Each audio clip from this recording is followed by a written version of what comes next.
O Nadal xa chegou á Ribeira, o venres viviuse o acendido de luces e abriuse o Belén municipal nunha tarde amenizada por troula animación, a charanga bebe más e chocolate con churros.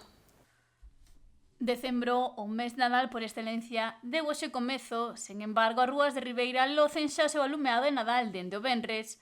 O goberno municipal apostou por adiantar o acendido o 28 de novembro para encher o centro do municipio de persoas coincidindo co Black Friday.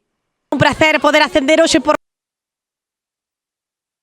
esta primeira parte do alumeado de Nadal, un alumeado que seguirá chegando ao resto do centro urbán e das parroquias de Ribeira ao longo dos vindeiros días para que todo Ribeira quede iluminado pois alá pola ponte de decembro.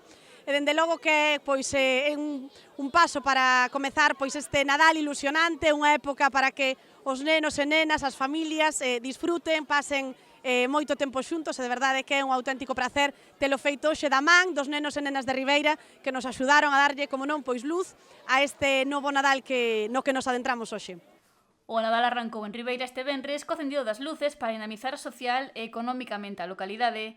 Decenas de persoas non se quixeron perder este acto que se desenvolveu na praza do Concello e no que tamén se deu apertura ao Belén municipal. O alumeado foi protagonista, pero tampouco faltou o espectáculo da man de trola animación con A luz do camiño e a actuación da charanga Bebe Más.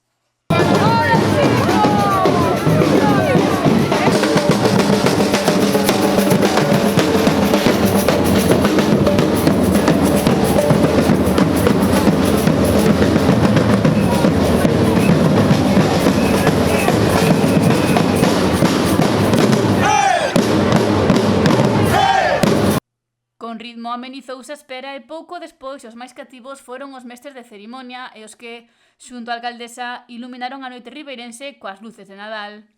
10, 9, 8, 7, 6, 5, 4, 3, 2, 1, ¡Bon Nadal!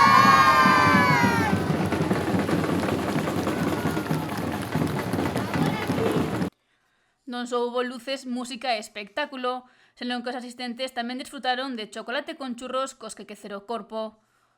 As rúas da Pobra tamén contan ca súa iluminación dende o domingo.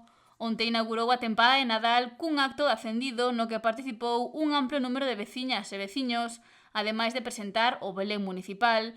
O actor e músico noiés Serafín Lorenzo foi o mestre de cerimonias e antes de rematar a xornada houbo unha chocolatada para os máis cativos.